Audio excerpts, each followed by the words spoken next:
बच्चों, अब आगे का पाठ देखिए, पाठ 8। जैसा कि हमने बताया था आप लोगों को कि पाठ 7 छोड़ दिया जाएगा और पाठ 8 पर आ जाएगा। कहानी है जिसका नाम है दो धूर्त। पहले तो आप इस कहानी के बारे में थोड़ा सा समझ लीजिए बच्चों। बहुत ही अच्छी, बहुत ही रोचक कहानी है। मुझे आशा है कि आप लोग अपनी पुस्तक में जरूर ये कहानी पढ़ चुके होंगे और हो सकता है जितना मुझे पता है इस कहानी के बारे में आप लोग उससे कहीं ज़्यादा जानते हैं। दो धूर्त यानी चालाक।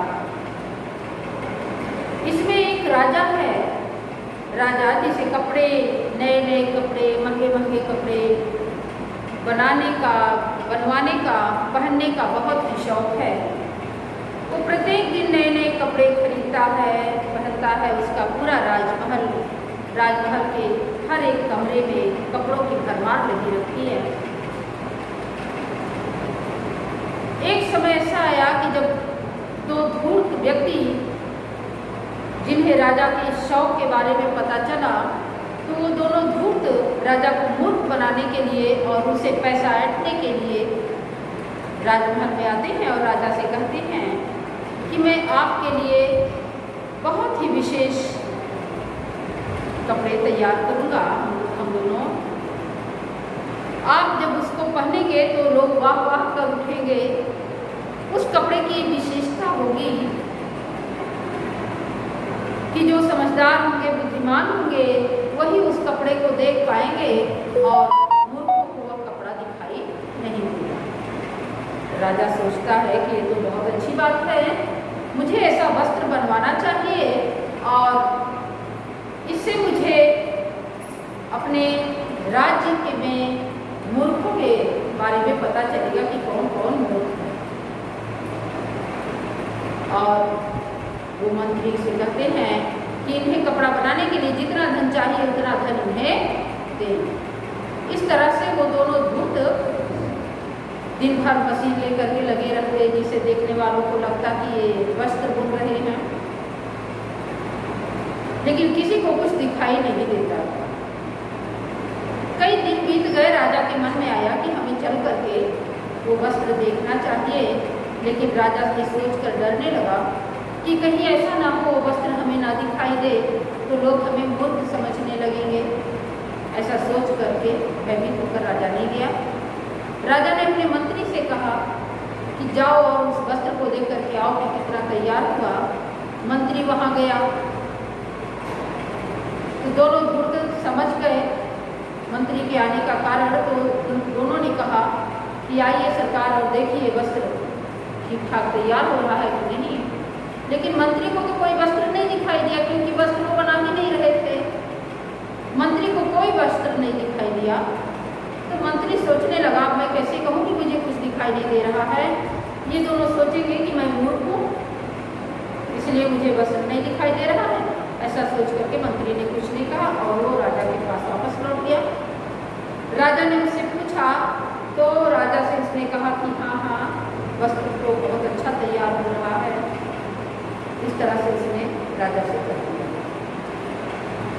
राजा से भी उसने नहीं बताया कि कोई वस्त्र नहीं दिखाई दिया। उसे लगा कि कहीं राजा उसे मूर्ख ना समझे। कुछ दिन बाद दोनों ही धूर्त राजा के पास जाते हैं और कहते हैं कि सरकार वस्त्र बनकर के तैयार हो गया है, चलिए आपको पहना दो।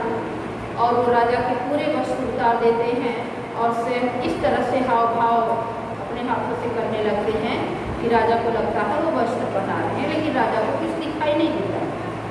फिर वो दोनों धूर्त राजा से कहते हैं कि सरकार अब शीशे के सामने अपने आप को देखिए कि आप कैसे बन रहे हैं। वो शीशे के सामने जाते हैं और अपने शरीर को देखते हैं। शरीर पर उन्हें कोई वस्त्र नहीं दिखाई देता, लेकिन वह धूर्तों से कुछ कहते नहीं हैं, इसलिए कि कहीं वो दोनों धूर्त उन्हें मूर्ख न समझने लगे। और वो कहते हैं हाँ हाँ बहुत अच्छा है, बहुत सुंदर लग रहा है। और इस तरह से वो राज्य में भ्रमण करने के लिए निकलते हैं। उनको भ्रमण, नए नए वस्त्र पहन करके राज्य में भ्रमण करने का भी शौक था, जिससे लोग उनके वस्त्र को देख करके वाह वाह करते। वो भ्रमण के लिए निकलते हैं। उनके राज्य की जनता बड़ी बेशब्री से प्रतीक्षा कर रही थी कि राजा के नए वस्त्र कैसे होंगे, लेकिन उन्हें तो राजा नंगा दिखाई दे रहा था और वो भय के कारण कुछ कह भी नहीं पा रहे थे कि राजा उन्हें मूर्ख न समझते। अचानक एक छोटा सा बच्चा अपनी माँ से कहता है, माँ माँ महाराज तो बिल्कुल नंगे हैं, और फिर उसके बाद सभी महाराज को नंगा नंगा करने लगते हैं और बाद में महाराज को अपनी मूर्खता का एहसास होता है, तो फिर वो वापस गए। इस तरह से बच्चों इस कहानी में लेखक ने बताया है कि हमेशा हमें अपनी बुद्धि से काम लेना चाहिए, कभी किसी की झूठी प्रशंसा से खुश होकर के मूर्खतापूर्ण कार्य हमें नहीं करना चाहिए। तो इस कहानी के बारे में हमने कुछ आप लोगों को बता दिया है बेटा। अब आप आ जाइए आगे प्रश्न अभ्यास में। राजा वापस लौट करके जब महल में आता है तो अपने सिपाहियों को आदेश देता है कि जाओ और उन 2 धूर्तों को पकड़ करके उन्हें फांसी दे दो, लेकिन सिपाही उनके निकलते हैं तब तक तो वो दोनों धूर्त बहुत सारा धन राजा से हड़प करके फरार हो। तो हमेशा हमें अपनी बुद्धि से काम लेना चाहिए, अपनी समझदारी से काम लेना चाहिए, झूठी किसी की चाटुकारिता में, किसी की प्रशंसा में आकर के हमें गलत कार्य नहीं करना चाहिए। अब आप बेटा आ जाइए प्रश्न अभ्यास में। अब इसमें कुछ तो आप लोगों को स्वयं करने वाला है, जिसे बोर्ड पर लिखने की आवश्यकता नहीं है, वो मैं आप लोगों को बताती जा रही हूँ और आप किताब में भरते जाइए। चलिए ध्यान दीजिए बच्चों। पहला है, पहले तो मौखिक दिया गया है, प्रश्नों के उत्तर दीजिए, बोलने की बारी। ये स्वयं से समझना आप लोगों को। राजा सबसे अधिक धन किस चीज़ पर खर्च करता था? अपने वस्त्र बनवाने पर, अपने वस्त्रों पर खर्च करता था। सबसे पहले कपड़ा देखने कौन गया? राजा का मंत्री। राजा किस पर सवार होकर नगर भ्रमण करने के लिए निकला? तो इस तरह से आप पहले 4 प्रश्न के उत्तर, ये तो आप लोगों को कहानी पढ़ेंगे तो उससे पता चल जाएगा बेटा। आगे आ जाइए। अब लिखित में लिखने की बारी, ये मैं आप लोगों को बता रही हूँ और पुस्तक में आप लोग भरते चलिए। नंबर 1, राजा को किस चीज़ का सबसे अधिक शौक था? इसमें तीसरा जो ऑप्शन है कपड़ों का, उस पर आप लोग सही का निशान लगा दीजिए। राजा के महल में कौन पधारे थे? अब इसमें चौथा विकल्प 2 धूर्त है, उसमें आप सही का निशान लगा दीजिए। राजा को किस चीज़ का सबसे अधिक शौक था? कपड़ों का। राजा के महल में कौन पधारे थे? 2 धूर्त। राजा शीशे के सामने खड़ा होकर क्या देखने लगा? चौथा विकल्प बेटा अपना शरीर देखने लगा। घा में देखिए, राजा जनता के सामने लज्जित क्यों हुआ? नंबर 1 पर लगा दीजिए, अपनी मूर्खता पर। ठीक है, घा में लगाइएगा अपनी मूर्खता पर, इसमें पहले नंबर पर। गा में चौथे नंबर पर लगाइए, खा में भी चौथे नंबर पर और का में तीसरे नंबर पर। अब आप आ जाइए दूसरे प्रश्न पर। कुछ वाक्य दिए गए हैं जिसमें एक एक शब्द के लिए स्थान रिक्त है, खाली है।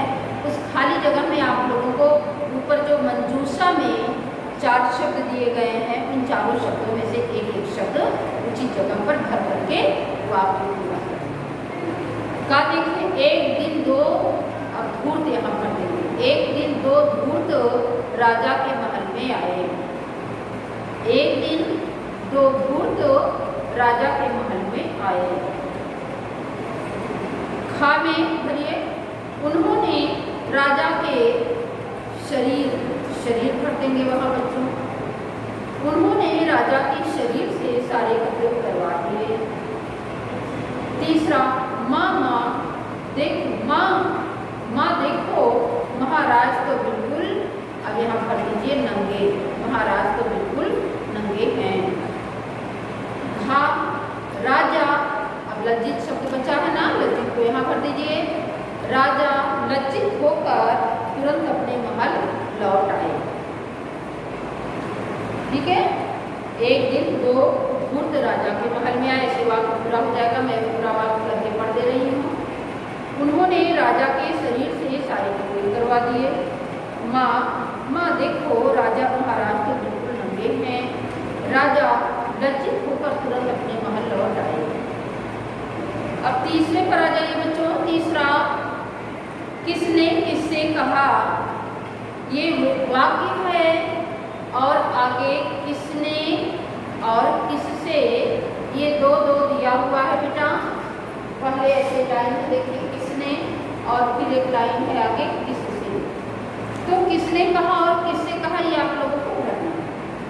महाराज की जय हो, हम संसार के प्रसिद्ध बुनकर हैं।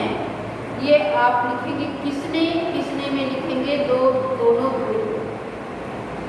किसने इसके नीचे भरेंगे दोनों धूर्त।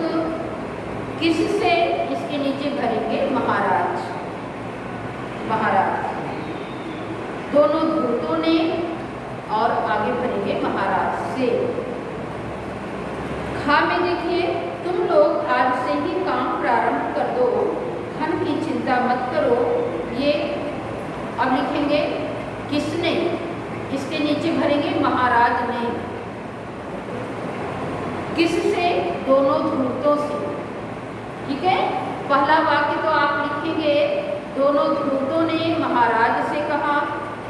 अब दूसरे वाक्य में महाराज ने दोनों धूर्तों से कहा। गा, पास आकर कपड़े तो देखिए सरकार। ये दोनों धूर्तों ने किससे कहा, महाराज से।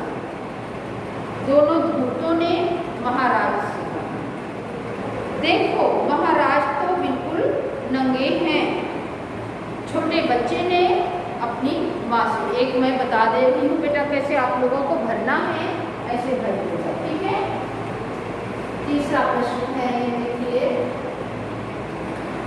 तीसरा। ठीक है, तीसरा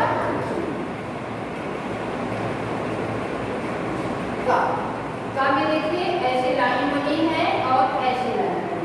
ठीक है, किसने, महाराज की जय हो, संसार के प्रसिद्ध बुनकर। अब पहली लाइन में यहाँ पर लिखिएगा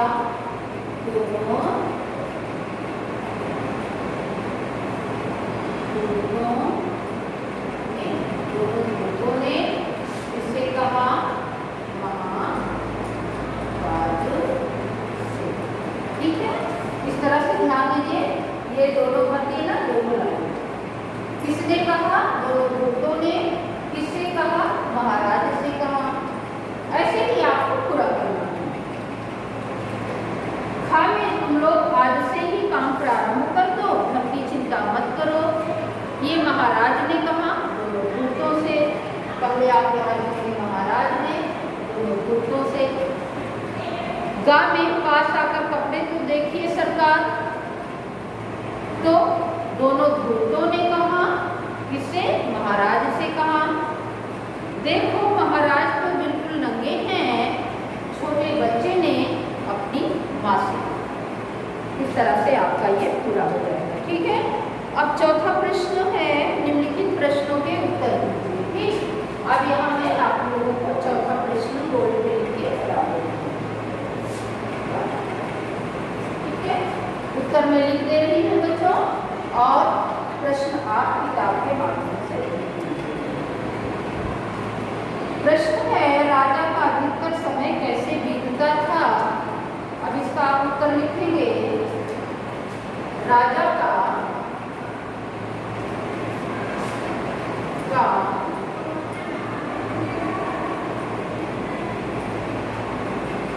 अधिकतर समय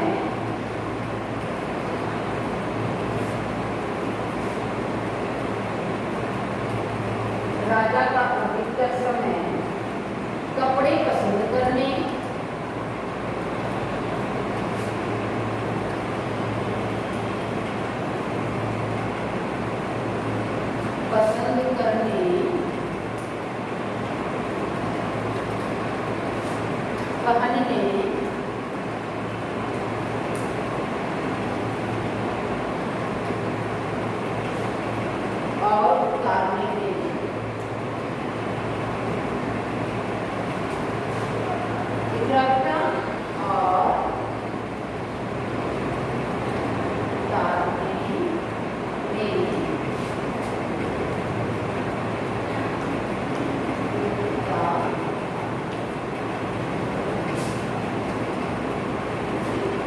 राजा का अधिकतर समय कपड़े पहनने, कपड़े पसंद करने, पहनने और उतारने में बीतता है।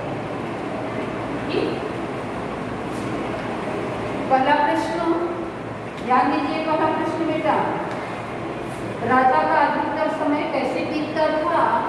राजा का अधिकतर समय कपड़े पसंद करने, पहनने और उतारने में बीतता था।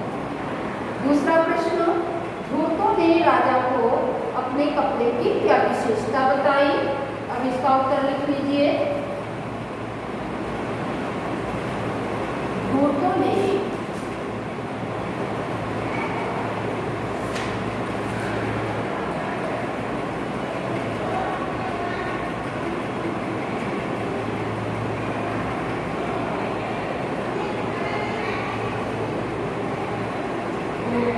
राजा को अपने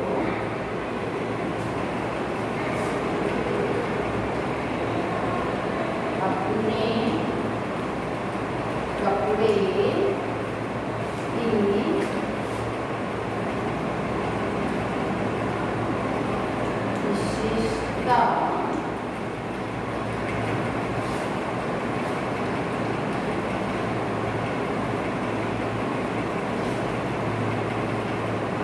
विशेषता बताइए।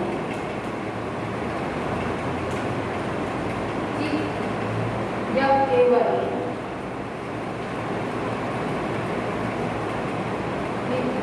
इसे केवल बुद्धिमान की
प्रश्न देखिए, धूर्तों ने राजा को अपने कपड़े की क्या विशेषता बताई?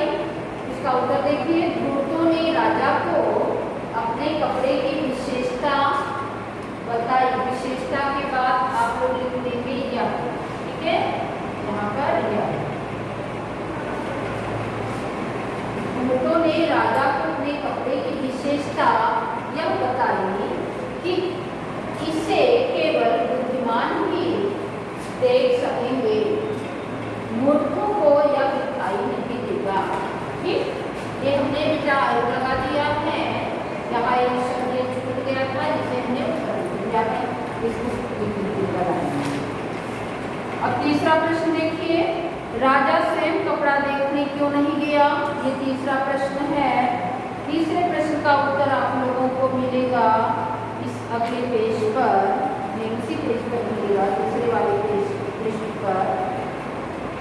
राजा स्वयं कपड़ा देखने क्यों नहीं गया?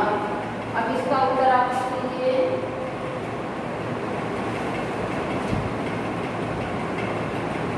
राजा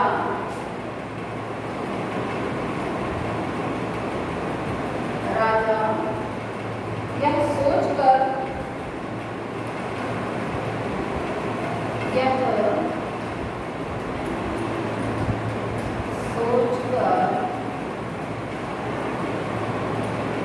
रखता था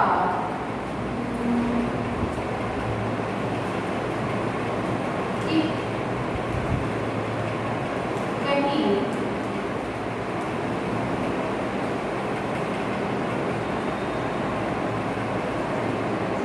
कहीं कपड़ा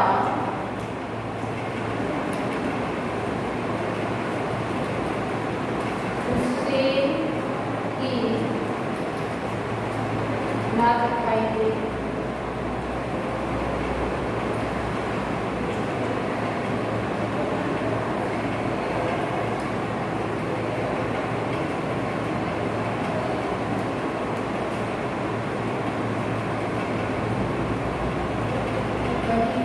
उसे ही ना दिखाई दे।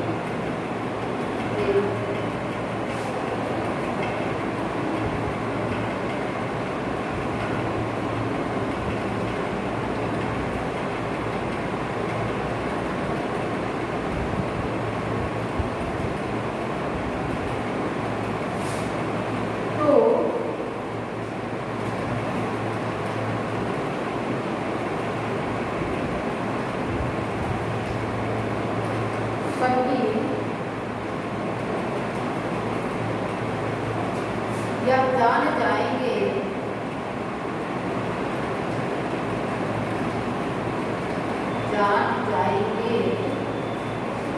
कि वह मूर्ख है। ठीक है, राजा यह सोचकर डरता था कि कहीं कपड़ा उसे ही न दिखाई दे, तो सभी यह जान जाएंगे कि वह मूर्ख है। ठीक है, इसलिए वह स्वयं, अब आगे, इसलिए वह स्वयं कपड़ा देखने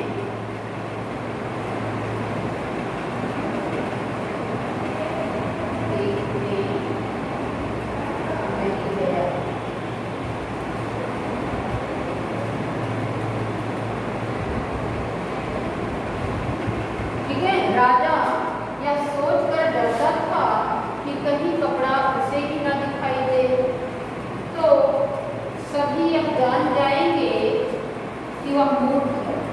इसलिए वह स्वयं कपड़ा देखने नहीं गया। ठीक है बेटा, इस तरह से ये आपका तीसरा प्रश्न। अब चौथा देखिए, सबसे पहले सच बात किसने कही? आपको तो पता ही है कि सबसे पहले सच बात हुआ उस छोटे से बच्चे ने अपनी माँ से कही। ठीक है, और किसी में तो साहस नहीं हो रहा था करने का, वही छोटा बच्चा सबसे पहले अपनी माँ से कहा। देखिए,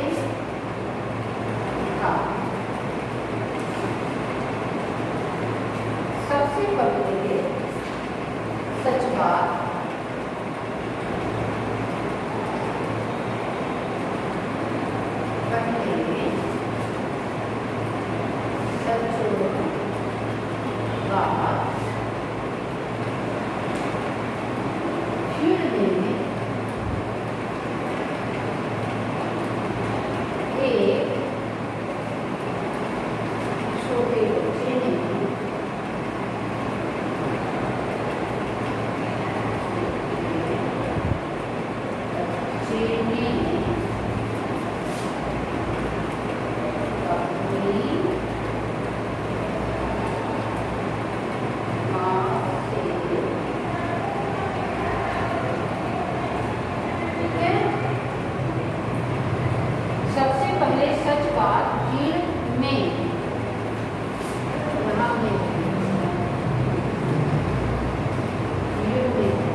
का प्रश्न है, राजा का अधिकतर समय कैसे बीतता था? राजा का अधिकतर समय कपड़े पसंद करने, पहनने और उतारने में बीतता था। घूर्तों ने राजा को अपने कपड़े की क्या विशेषता बताई? घूर्तों ने राजा को अपने कपड़े की विशेषता यह बताई कि इसे केवल बुद्धिमान ही देख सकेंगे, मूर्खों को यह दिखाई नहीं देगा। राजा यह सोचकर डरता था कि कहीं कपड़े उसे ही ना दिखाई दे, तो सभी यह जान जाएंगे कि वह मूर्ख है। इसलिए वह स्वयं कपड़ा देखने नहीं।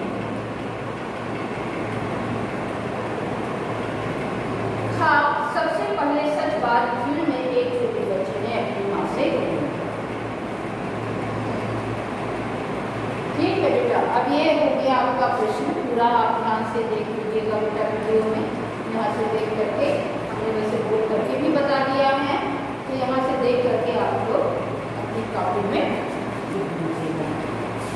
ठीक है, ये प्रश्न आप लोगों को कॉपी में लिखना है। ठीक बेटा। थोड़ी देर में। तो ये कॉपी में बेटा करना है आप लोगों को,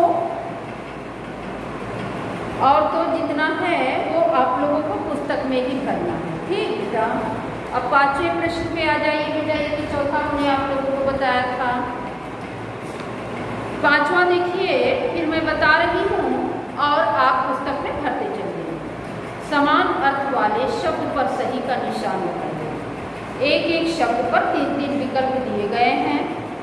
नंबर 1 है का देखिए शौक। शौक का आप लोग लगा लीजिए, राइट लगा दीजिए चाक। तीसरा जो है चाक शब्द, इस पर लगा दीजिए। अनोखी शब्द को निराली शब्द पर सही लगा दीजिए, अनोखी का निराली। रखवाला का लगा दीजिए रक्षक। ठीक है, तीसरा रक्षक पर सही का निशान लगा दीजिए। सवेरा का प्रभात पर लगा दीजिए सही का निशान। शौक का चाक पर सही का निशान लगाइए, अनोखी का निराली पर लगाइए, रखवाला का रक्षक पर और सवेरा का प्रभात पर लगा दीजिए। ठीक है बेटा, इस तरह से 5वां प्रश्न आपका हो जाएगा। छठा आ जाइए, वचन बदलिए में। वचन, अब इसमें देखिए एक वचन बताया गया है, आप लोगों को वचन बदलना है, बहुवचन में जाना है। हाथी का, ठीक है। अब देखिए हाथी शब्द ऐसा है जिसे बहुवचन के लिए भी प्रयोग किया जाता है और एक वचन के लिए भी प्रयोग किया जाता है। जैसे आप लोग बोलते हैं ना, हाथी जा रहा है, ये एक वचन हो गया। और अगर आप इसी वाक्य को थोड़ा सा बदल दीजिए बोलने का तरीका, हाथी जा रहे हैं, ठीक है, ये देखो हाथी जा रहे हैं, तो अब यहाँ बहुवचन आ गया। या फिर हाथियों का झुंड जा रहा है, तो हाथी शब्द एक वचन और बहुवचन के लिए भी प्रयोग किया जाता है। तो हाथी के सामने आप हाथी ही लिख देंगे, हाथियों नहीं बोला जाता है बेटा। हाथियों तब बोला जाता है जब इसका वाक्य बनाना हो, जैसे हाथियों का समूह, हाथियों का झुंड। ठीक, ऐसे नहीं बोला जाता कि बहुवचन में हाथी का हाथियों बोला जाए। तो हाथी का हाथी ही लिख देंगे सामने। बच्चा का बहुवचन हो जाएगा बच्चे। कंधा का बहुवचन कंधे। कमरा का बहुवचन कमरे। बुनकर शब्द देखिए, फिर बुनकर शब्द भी हाथी की तरह ही है, जो एक वचन के लिए और बहुवचन के लिए भी प्रयोग किया जाता है। ढेर सारे बुनकर कार्य कर रहे हैं, या फिर वहाँ कितने बुनकर हैं, ऐसा बोला जाता है। ठीक है, तो बुनकर शब्द भी बहुवचन के लिए प्रयोग किया जाता है, एक वचन और बहुवचन। तो आप इसको बहुवचन में लिख लीजिए, बुनकर शब्द। दुकान का दुकानें हो जाएगा, ठीक है। हाथी का हाथी ही रहेगा। बच्चा का बच्चे हो जाएगा। कंधा का बहुवचन कंधे। कमरा का कमरे। बुनकर का बुनकर ही लिखेंगे आप, और दुकान का दुकानें लिखेंगे। अब आप आ जाइए, उल्टे अर्थ वाले शब्दों को रेखा खींचकर मिलाइए, और फिर आगे लिखना भी है बेटा। रेखा खींच करके पहले मिला लीजिए, फिर जो उल्टे अर्थ वाले शब्द हैं उनको सामने सामने लिख दीजिए। जैसे चतुर का लिख के बताया गया, चतुर का उल्टा होता है मूर्ख, तो सामने उसके लिख दिया गया, चतुर के सामने मूर्ख लिख दिया गया है। ये आगे जगह बनी है ना बेटा, ये देखो ध्यान से, वहाँ आप लोगों को फिर सामने सामने लिख देंगे। साहसी, साहसी को मिला दीजिए डरपोक से, और फिर यहाँ दूसरे नंबर पर लिख दीजिए साहसी और उसके सामने डरपोक। महंगा का उल्टा होता है सस्ता, तो महंगा को सस्ता से मिलान कर दीजिए, और यहाँ लिख भी दीजिए महंगा और उसके सामने सस्ता। दुखी को मिला दीजिए सुखी से, और फिर सामने सामने लिख भी दीजिए दुखी सुखी। संध्या को मिला दीजिए प्रातः से, और लिख भी दीजिए संध्या प्रातः। चतुर मूर्ख, साहसी डरपोक, महंगा सस्ता, दुखी सुखी, संध्या प्रातः, इस तरह से आप लोगों का जोड़ा हो जाएगा। प्रत्येक वाक्यांश के लिए एक शब्द लिखिए।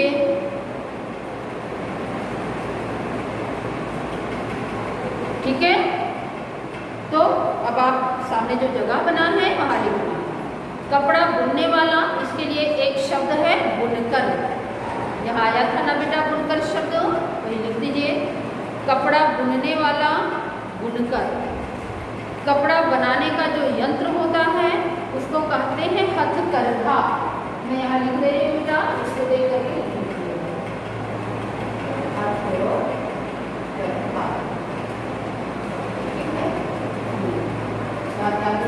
हथकरघा। ये क्या है? प्रत्येक वाक्यांश के लिए एक शब्द, इसमें दूसरा कपड़ा बनाने का यंत्र, इसको क्या कहते हैं? हथकरघा। ये लिख दीजिएगा। अब गा देखिए, 7 दिन का समय, इसको कहते हैं साप्ताहिक। ठीक है, साप्ताहिक तो आप लोग लिख ही लेंगे बच्चों, आप लोग तो खुद ही समझदार हैं। चलिए मैं लिख भी दे रही हूँ यहाँ पर।